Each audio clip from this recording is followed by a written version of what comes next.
I guess the very first thing I do is this.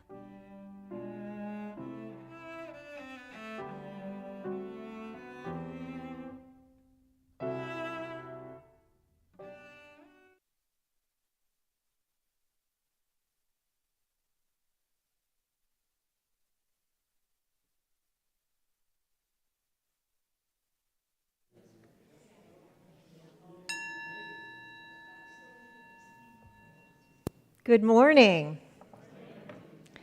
My name is Jacqueline Kairis, and on behalf of First Unitarian Church of Wilmington,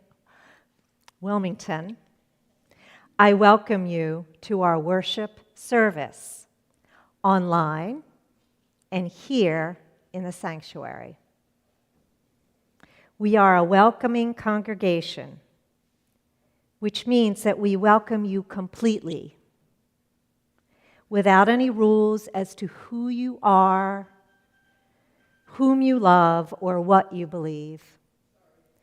We covenant to respect our individual search for meaning while working together to nurture our community and the world.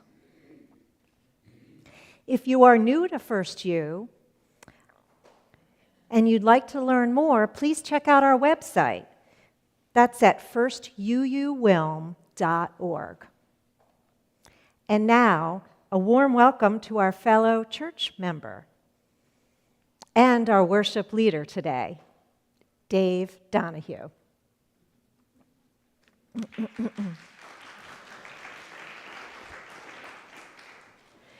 Dave Donohue is a Wilmington, Delaware native, son of DuPont chemist Paul Donohue, a member here as well. Paul raised Dave to wonder at the natural world and to use science as the lens through which we see and interpret the world. Along with his wife, Debbie Zarek, Dave has been a member of our church since 2011. Their kids, Calvin, Maisie, and Austin, were all brought up in the church. He is a primary care physician and lifestyle medicine physician. Debbie and Dave own a large medical practice that is 1 mile from this church. And now, let us prepare our hearts and minds for worship.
Welcome, everybody.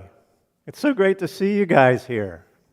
Oh my gosh, so fun. Kathy, thank you. Wonderful music. That really set the tone. I love it. We join together this day after Earth Day with loving hearts, hands, and minds, embracing the interconnected web of water, air, and earth, to create a new world not of wealth, but of well-being. As we give thanks for this earth, our shared and singular home, may we dedicate ourselves to its ongoing care.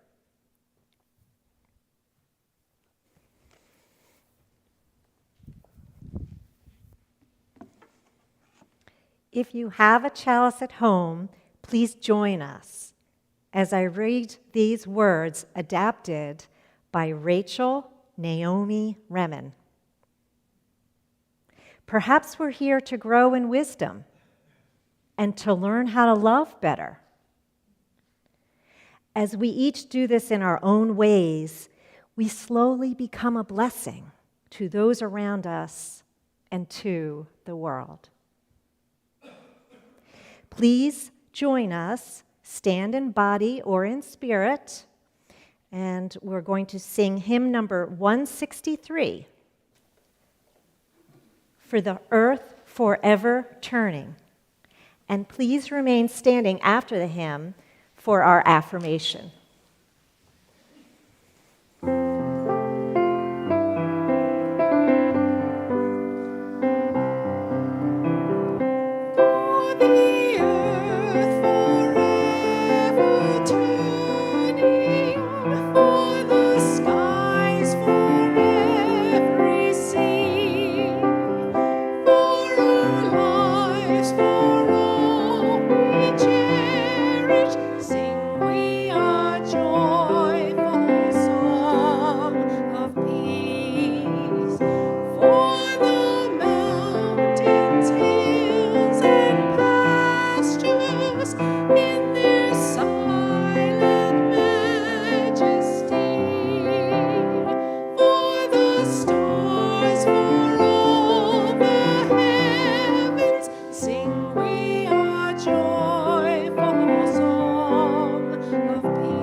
Please join me in affirming our mission. First Unitarian Church of Wilmington is a beloved community that nourishes minds and spirits, fights injustice, and transforms the world through loving action.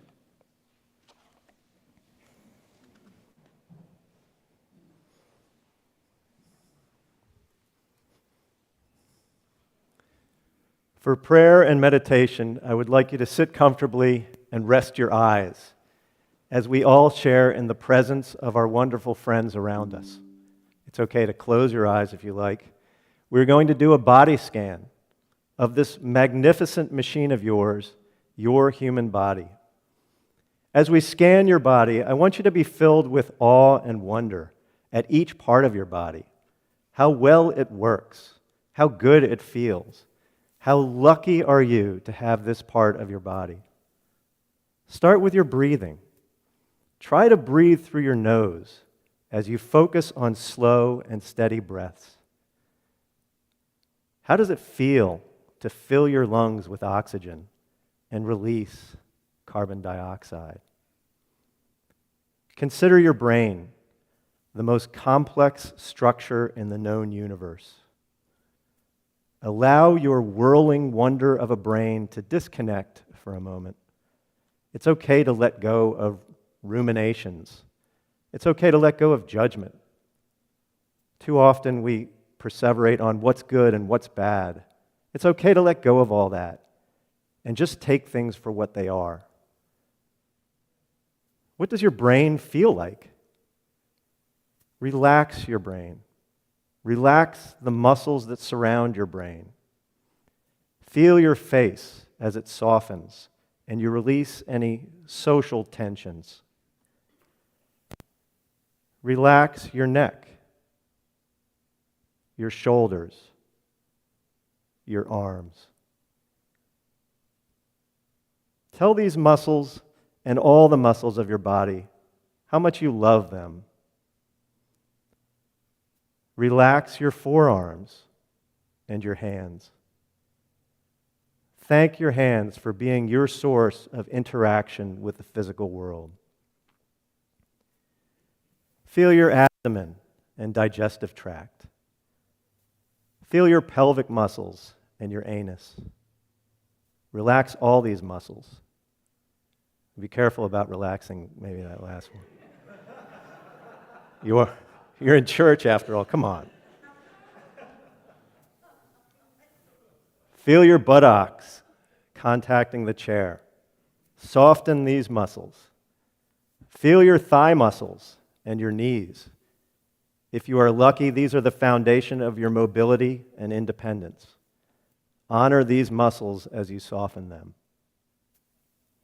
Feel your feet, your point of contact with the world. Thank your feet for carrying your weight so many years. Now that we are relaxed from head to toe, please sit in silence and focus on slow breathing.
Each week when we gather, we take time to attend to the concerns that we are holding in our hearts for ourselves, our loved ones, or our world. Take a moment now to listen to what it is that you are holding in your own heart.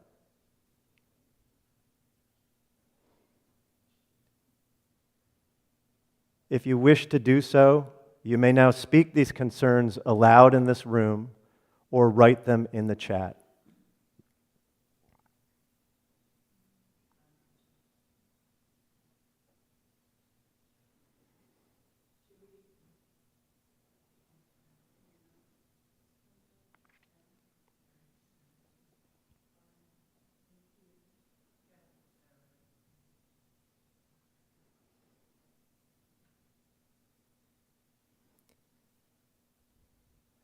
May all of those names who were spoken and those unspoken find peace and healing this day.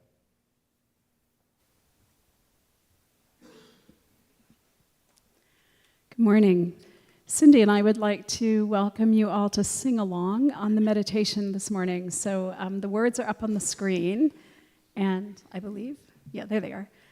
So we're going to go through it one time, and then Cindy will sing it for you once, and then we'd like you to join in as you feel comfortable doing so. There will be a little verse in between, and then we'll bring you back in at the end. So here we go.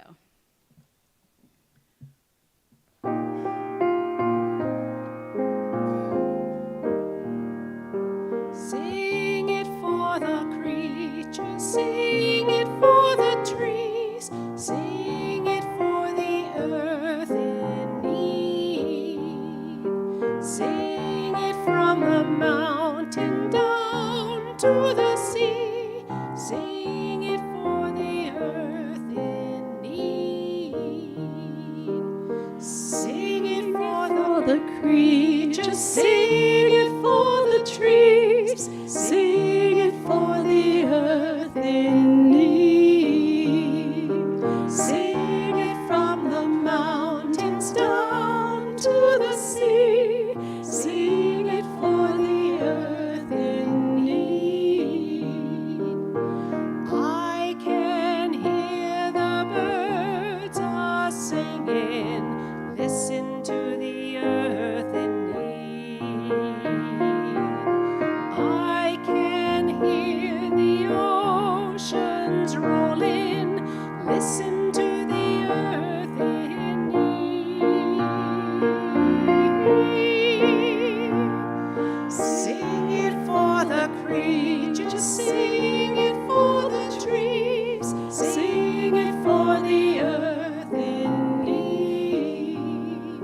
Sing it from the mountains down to the sea. Sing it for the earth in need.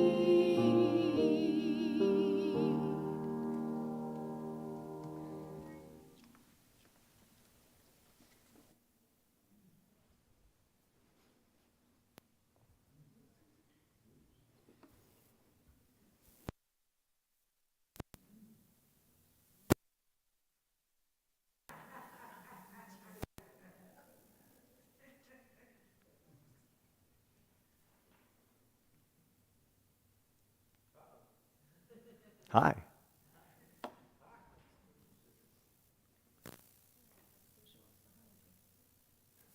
Okay. So welcome everybody. Be ready for a roller coaster ride of a sermon. So I am very excited to present this information to you. We're going to have two parts to our presentation. Part one is going to be sort of the problem statement. How is our Earth right now? Where do we find ourselves? What is the state of the climate emergency? And then part two is going to be solutions. And that's where I'd like to present to you how I believe that my field of lifestyle medicine has some answers to solve multiple problems that we face. But first, let's start with our Earth. We are in the midst of a climate emergency on this day after Earth Day 2023.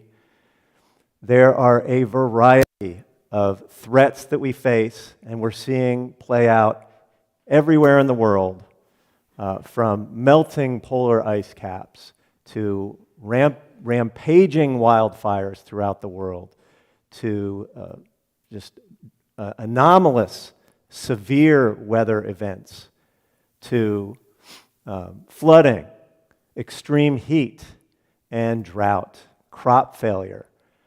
And these everyday headlines, and I don't need to tell you, you see it in the papers, and the flooding in Pakistan was so extensive that a third of the country was underwater as recently as last October. And of course, it's hitting here at home too with flooding and wildfires, and we're seeing a dramatic uptick in these events throughout the world. So we have, being good UUs, we have to find who to blame for this. And we're certainly going to put a lot of the blame on the burning machine, as I call it. Our society's tendency to burn stuff for the purpose of industrialization, for the purpose of manufacturing, for the purpose of energy generation, for the purpose of transportation, getting around in our cars, for the purpose of heating our homes. We burn too much stuff. But there's another culprit that we don't hear as much about. And I'm going to call that the killing machine. And what I mean is the killing machine of animal agriculture. So how does animal agriculture exert such an enormous effect? It's not just through raising animals in very large numbers and the environmental damage that occurs from that. It's also from the destruction of habitat. Because as we'll discuss, the majority of the destruction of our natural spaces and habitats in our world is for the purposes of animal agriculture, this killing machine. So what is this? This is a quiz. And you should know the answer because I showed this exact same slide at a presentation at this church about 10 years ago.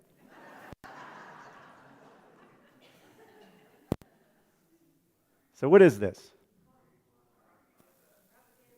Yes! It is not a farm. This is propaganda.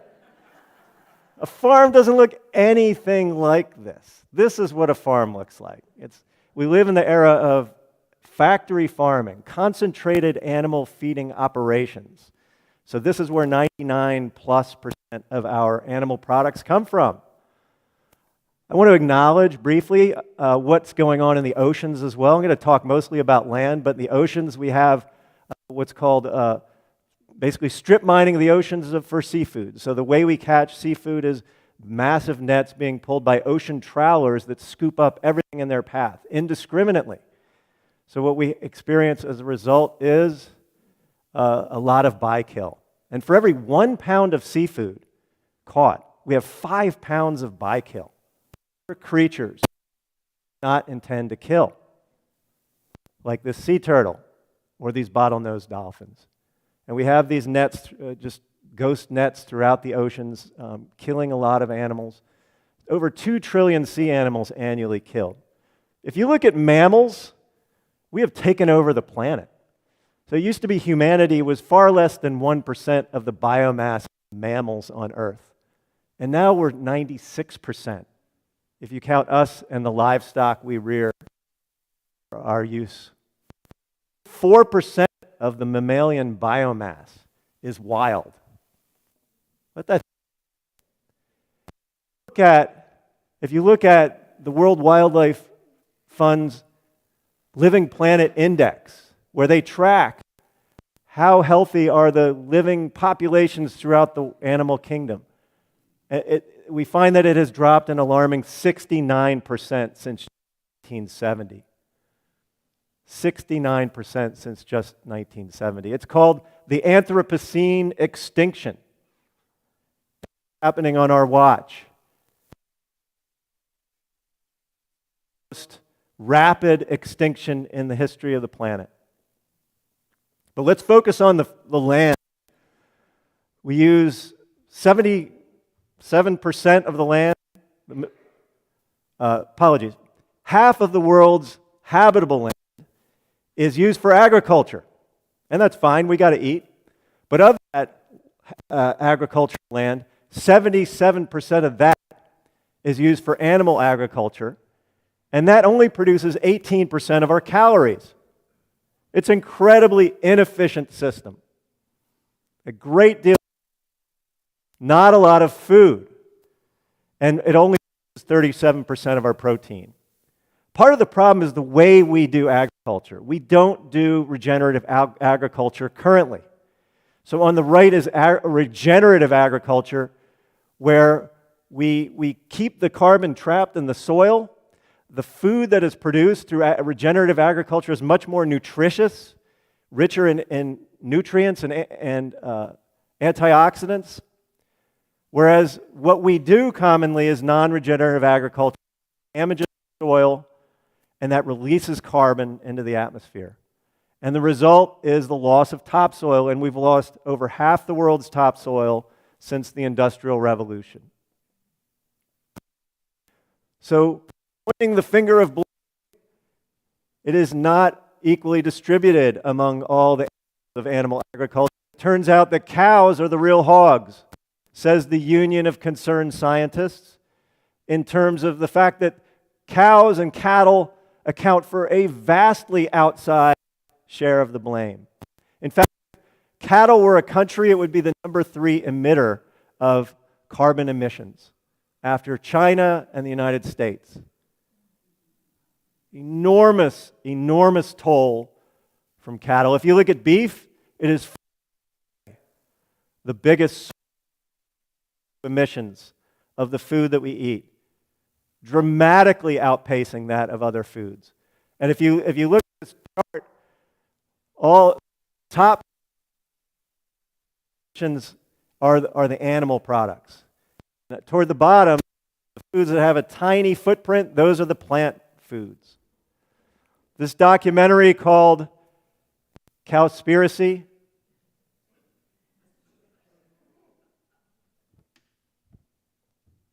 You want me to start over?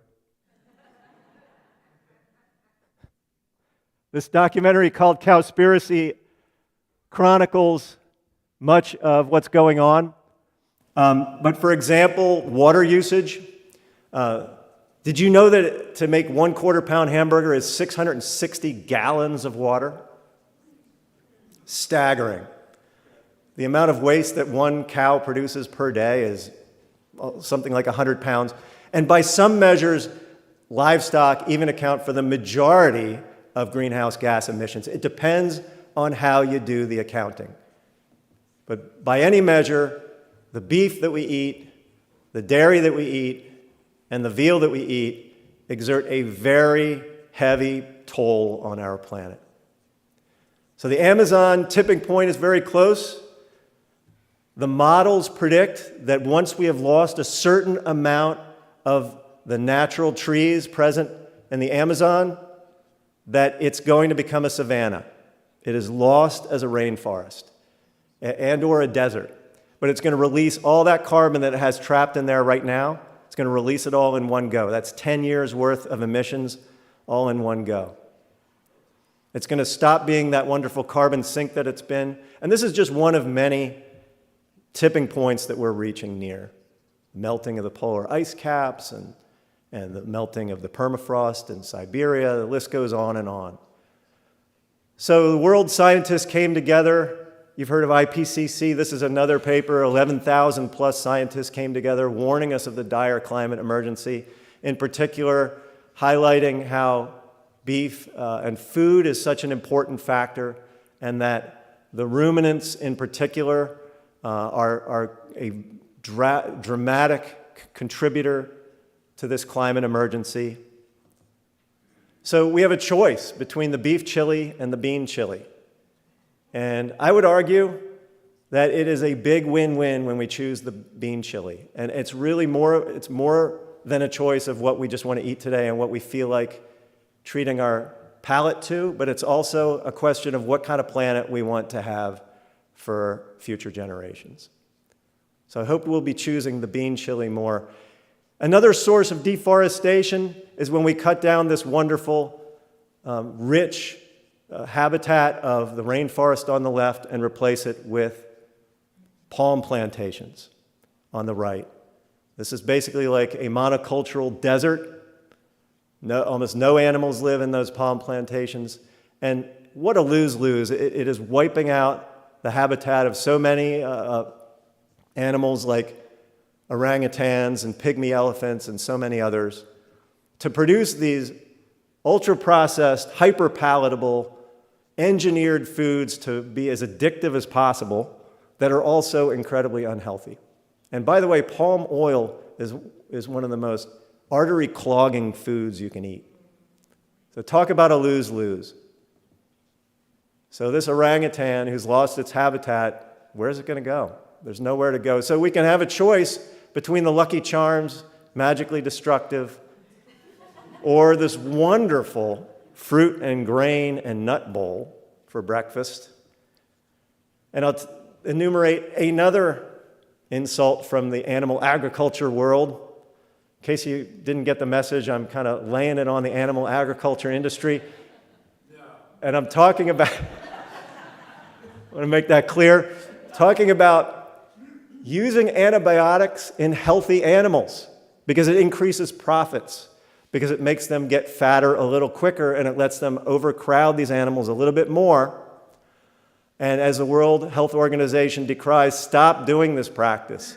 It is not healthy. And by the way, it is breeding what's called multi-drug resistant bacteria, which is a pandemic that is actually going on right now.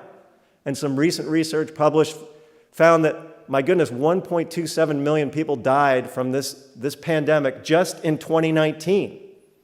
Now compare that to COVID-19 was maybe double that in the 1 year, maybe almost triple, but we're on par with COVID-19 and we don't really read about this pandemic very much. And it's predicted to just blossom into 10 million deaths a year by 2050. This is a problem that's not going away. The industry needs to change its practices, but time and again, the industry chooses profits over the health of people. So we have a choice between the pulled pork sandwich and the pulled jackfruit sandwich. And we're not suffering when we choose the plant-based option, I would argue. And then finally, I will talk about animal agriculture's exploitation of workers. So the workers in this industry are treated very poorly. A very large percentage of them are undocumented. The majority of them are born in Mexico. A large percentage of them are illiterate. They have no voice. This is an industry that has a infamous record of illegal union crushing tactics and very high rates of work-related injury, including deaths and amputations, and the harm of having to work in very toxic conditions. such as high ammonia levels. Most of us would not last 1 hour on the job. Okay? Animal agriculture traumatizes the workers. And I'm going to have to step out to read this. Pigs down on the kill floor have come up and nuzzled me like a puppy. 2 minutes later, I had to kill them, beat them to death with a pipe. I can't care. It's called perpetration-induced traumatic stress. It's a form of PTSD that is commonly suffered by the workers in this industry. The sheer amount of killing and blood can really get to you after a while. You feel like part of a big death machine. The surreal feelings grow into such a horror of the barbaric nature of your behavior. You are murdering helpless birds by the thousands, 75,000 to 90,000 a night. You are a killer. So, our planet faces some major threats. And I'd like you to start to think about, how can we transform this endangered world through loving action?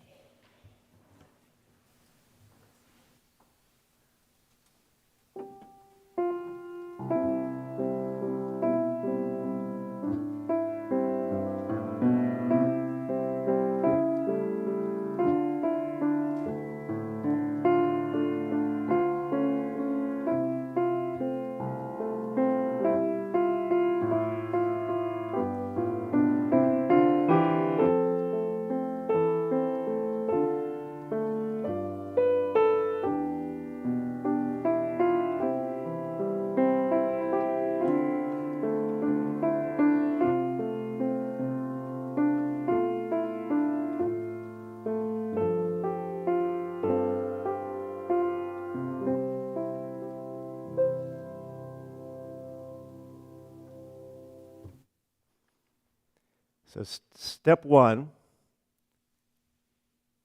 is we're going to do some squats. Okay. So everybody stand up, if you could.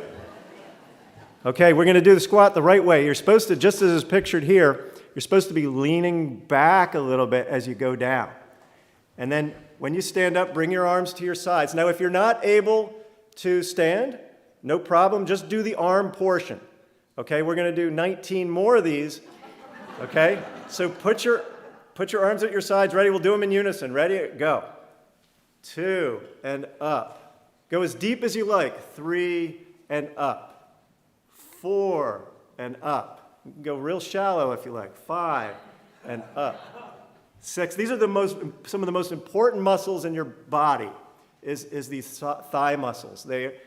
Research shows as we strengthen our thigh muscles, we maintain our independence, we even strengthen our minds, and we're able to avoid long-term care.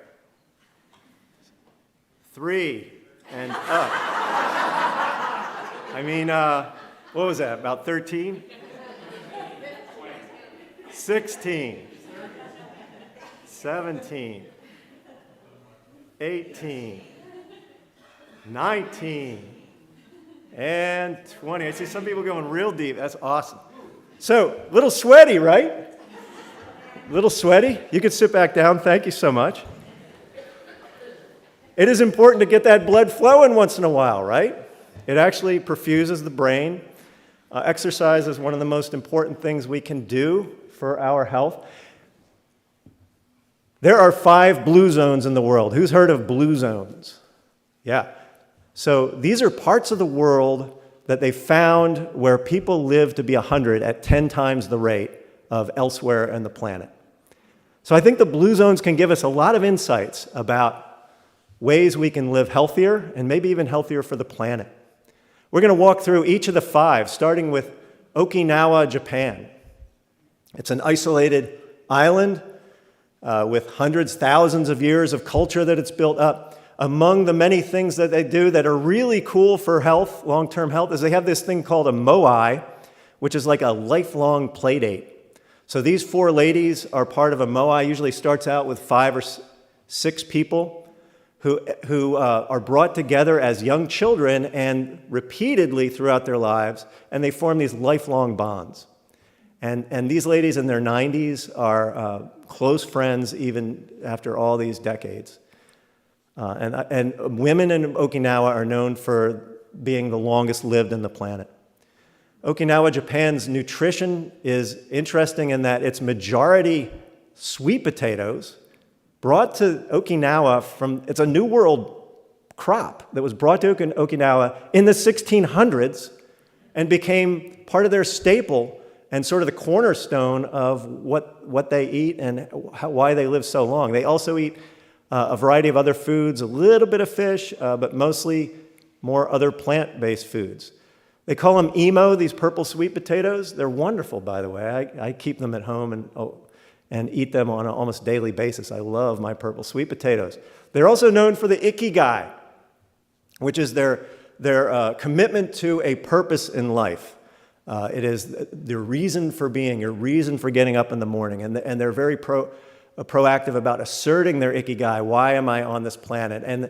And trying to formulate their ikigai to be this purpose this special skill that they have to offer that the world needs. Ikaria, Greece, is our second stop, and this is another island isolated in the Aegean Sea, known for its hearty family gatherings and also for its antioxidant-rich herbal teas like chamomile. Ikaria eats its own variety of foods, again, mostly plant-based.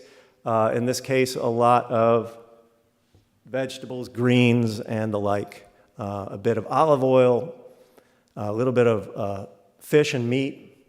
Sardinia, Italy, to the west, is known for its rugged landscape. It's known for its centenarians who work the land up until their dying days. They're known for people in their 80s and 90s who are still very sexually active. They're known for their wine. It's the most antioxidant-rich wine in the world. They eat a lot of whole grains and quite a bit of dairy and a lot of other vegetables and mostly plant-based foods. And then we have the Nicoya Peninsula of Costa Rica. So it's not an island, but it is somewhat isolated from the rest of the world. And they are known for their strong family structures, their strong social support. They have a healthcare system that's the envy of the world. They have these supercharged community health workers who visit every citizen every year and help with preventive care. It's a very caring civilization. And they're known for their casado, which is their national dish of rice and beans, plantains, and other vegetables, and possibly a little fish or a little meat. And so Nicoya Peninsula, a bit more, again, dairy, fruits, vegetables, and mostly plant-based foods. And then we have Loma Linda, California, the fifth blue zone. This place is an odd blue zone. Loma Linda is not an island in the middle of some ocean. It is not isolated culturally by hundreds of years. It is on the I-10 of Southern California, right in the middle of a highly populated part of the world. So how is it that Loma Linda could be a blue zone along with the others? And this is what I want to investigate a little bit with you here. And the answer is the Seventh-day Adventist Church is centered in Loma Linda, California. So how did they do that? Like, what is it that the church could have done? So I'll read for you. They live as positive examples, taking care of their health. God calls on us to care for our bodies. They decry gluttony and excess. They believe the key to wellness lies in a life of balance and temperance. Nature creates a wealth of goods such as pure water, fresh air, sunlight.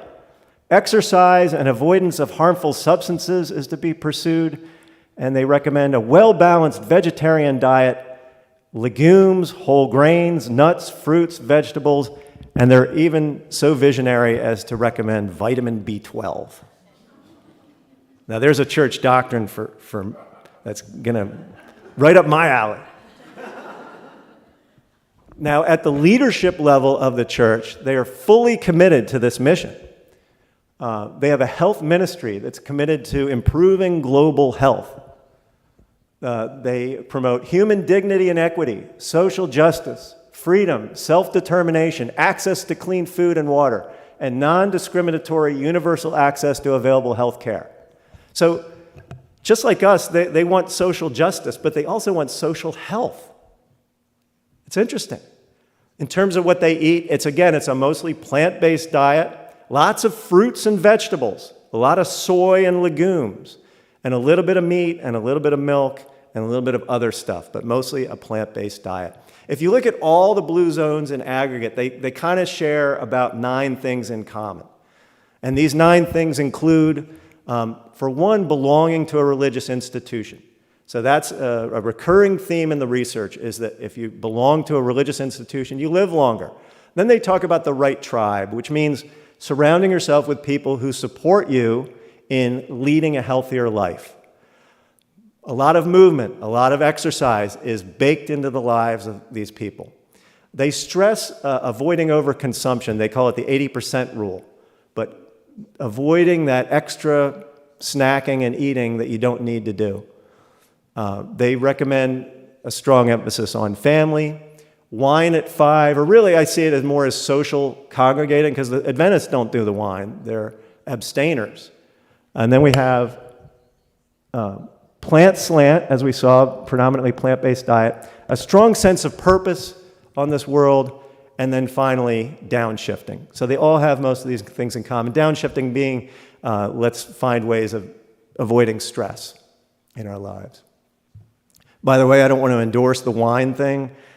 Purple grape juice at 5 is perfectly fine. It's got all the antioxidants. It's been found to improve cognition. It's been found to reduce blood pressure, very healthy stuff. We don't drink enough purple grape juice, but I digress. I would love to go into more nutritional topics like this. I'm a big nutrition geek, and there's an enormous amount of science that you would find fascinating, but we don't have time for that today. I wanted to talk to you about, this is too busy, this slide, but basically looking at the Adventist Church and how they do on all 9 of those items in that list. And they check every one of those boxes solidly. And that's probably why they were successful at creating a blue zone, a church creating a blue zone. Think about that. Whereas, not to be critical of our own church, but I think that we have room for improvement of how we could check those boxes for longevity. I think that we do really well on purpose.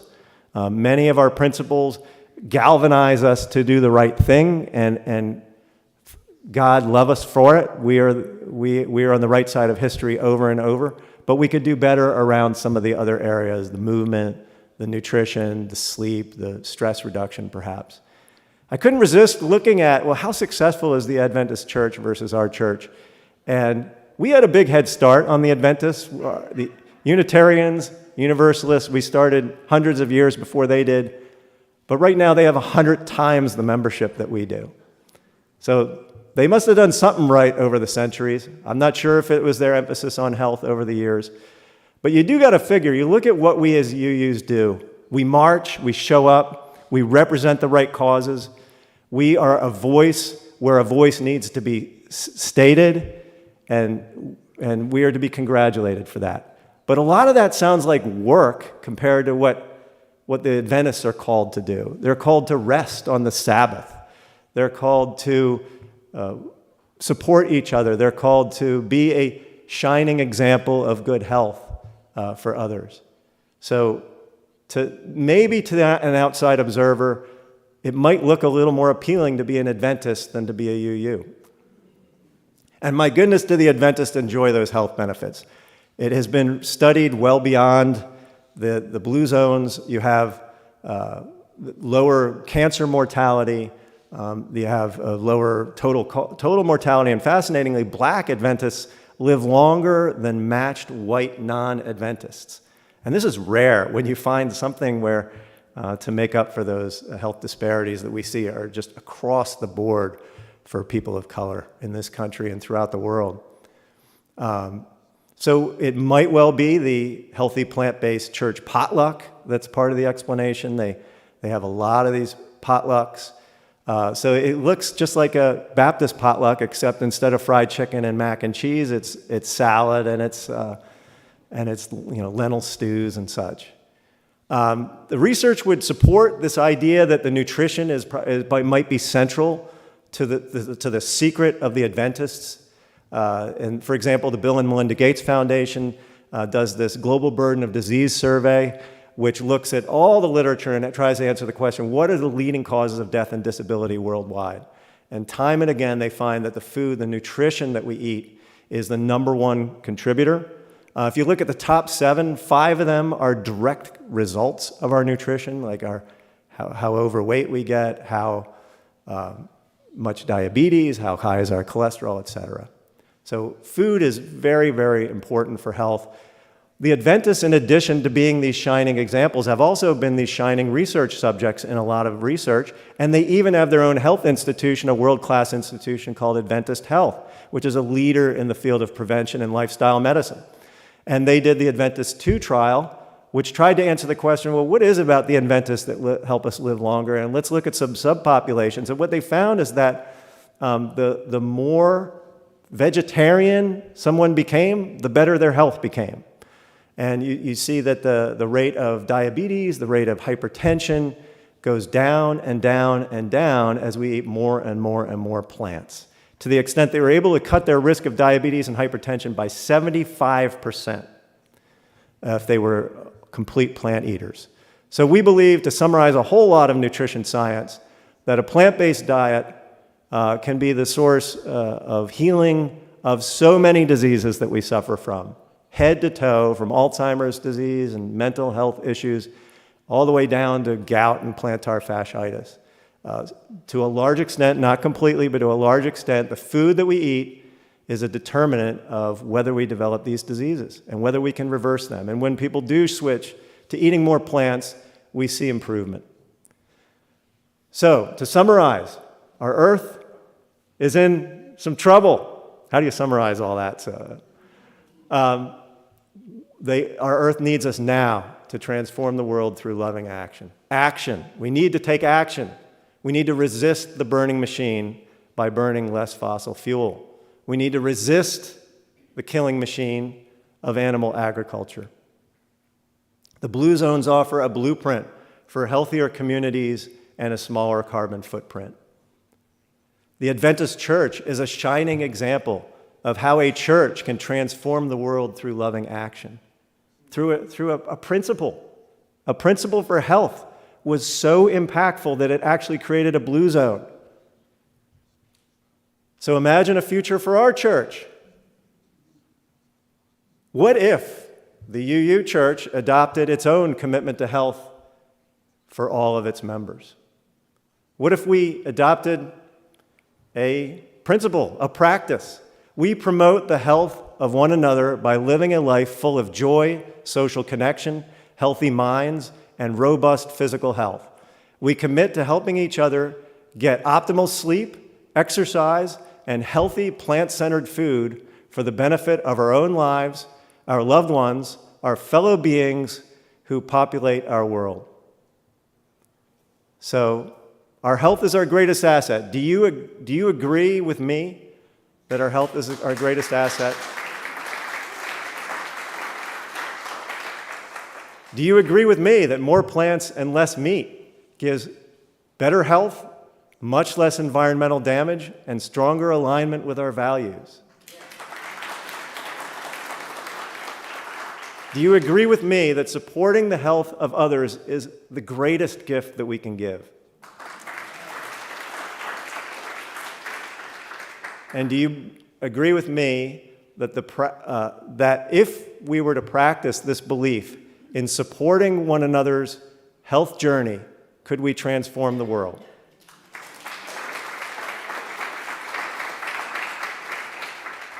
Well, we're going to start tonight, 5:30. Be here if you want. We have a wonderful World Food Healers Day meal that's being prepared by a bunch of dedicated volunteers, and thank you to those volunteers. This is a free, we have a lot of potlucks over here that are plant-based, healthy potlucks, but this is not going to be a potluck. You don't have to bring anything, you just have to show up. We even have bowls for you, and Steve Merrick's going to make some of his wonderful it'll be gluten-free, it'll be free of allergens, it'll be plant-based, very, very healthy stuff. And I would also suggest maybe consider joining the Environmental Justice Task Force. Our church has a very active group, and where I hope to continue the conversation about a healthy congregation. And our next meeting, by the way, is this Tuesday. So if you like, reach out to me and let me or Debbie Zarek or Renee Anderson know that you would like to join us on Tuesday. It'll be on Zoom. Thank you.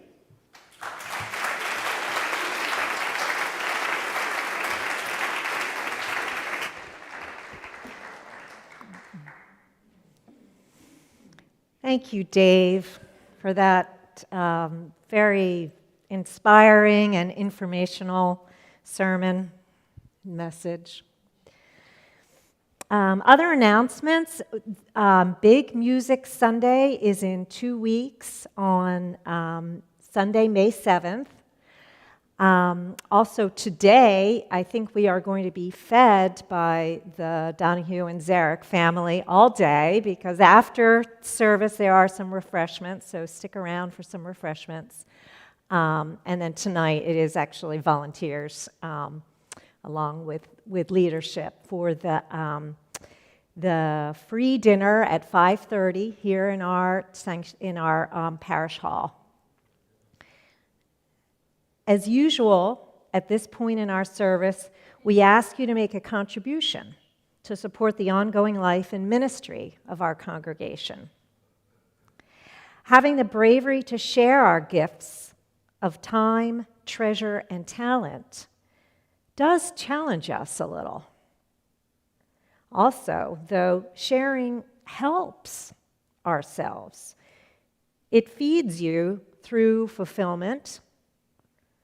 Then your gifts nourish our church, our community, and our world. For my family, it began that way. About 11 years ago, my daughter, the eldest of our now 3 adult children, found First U. It was during a difficult time for her, and as a result, for our family.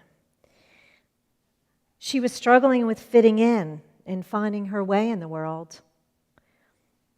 She was great with internet searches, and she found First U.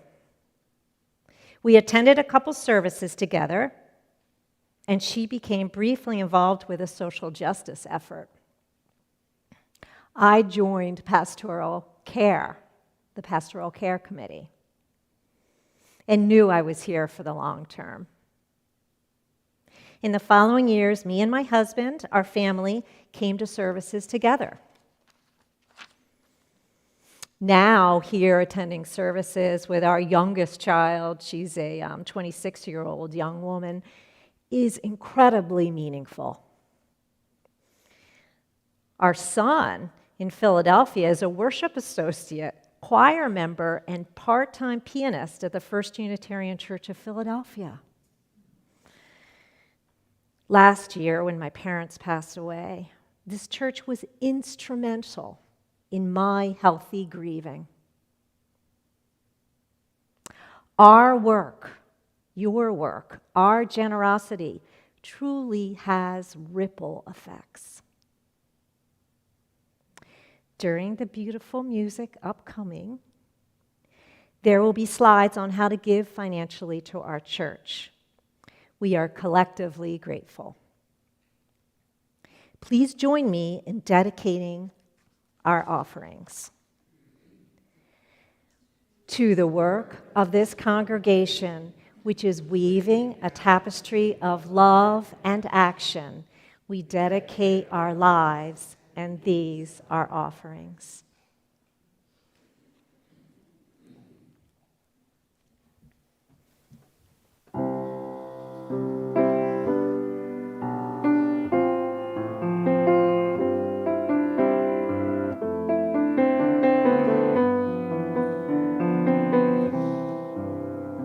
As the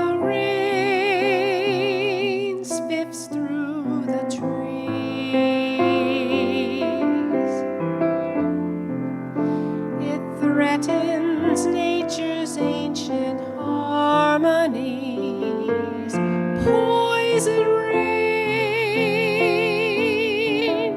from an ailing sky beneath the ground. Roots will die, and that is why I sing this song for the earth.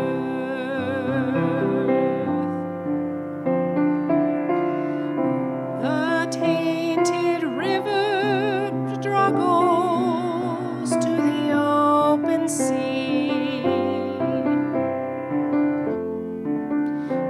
Defiled is the mountain's majesty.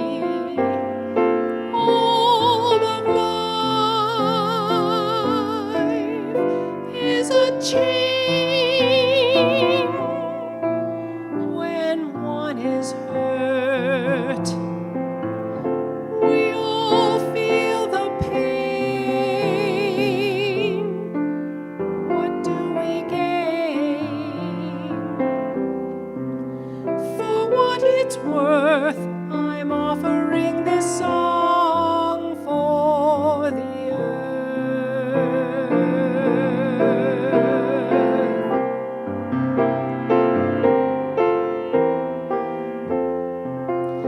The sea is where all life begins. The ocean is our origin. If she dies, nothing survives.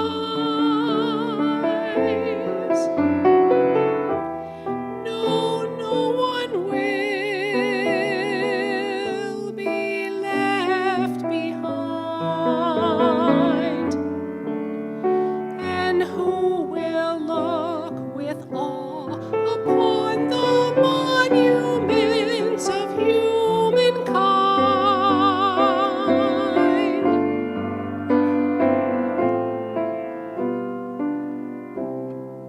But the trees still strive to grow,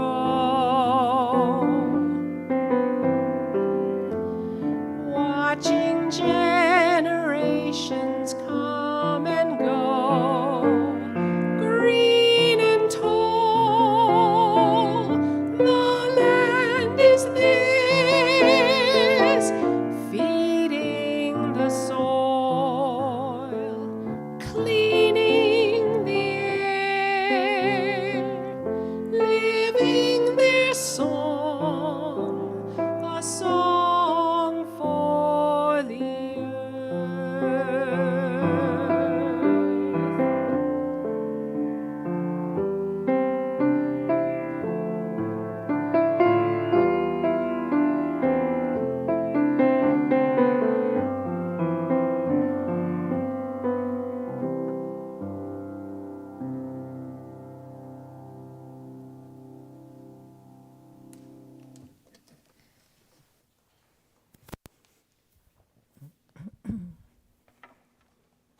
Thank you, Cindy and Kathy. That was beautiful. As we extinguish our chalice, I'll read these words written by Greta Thunberg. You are never too small to make a difference.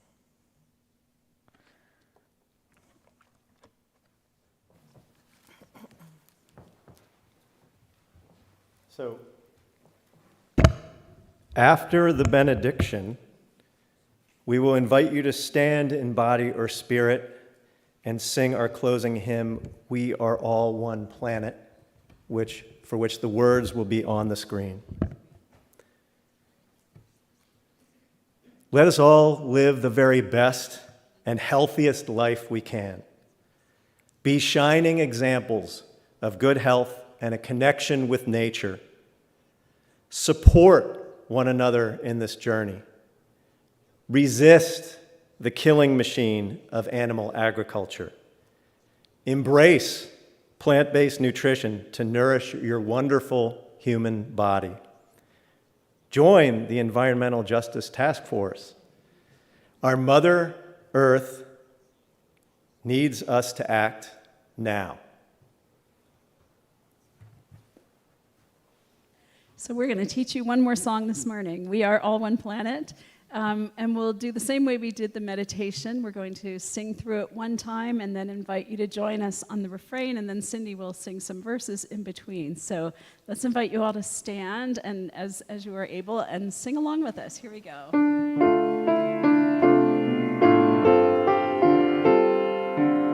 We are all one planet, all one people of earth, all one planet, sharing our living, our dying, our birth, and we won't stand by watching her die,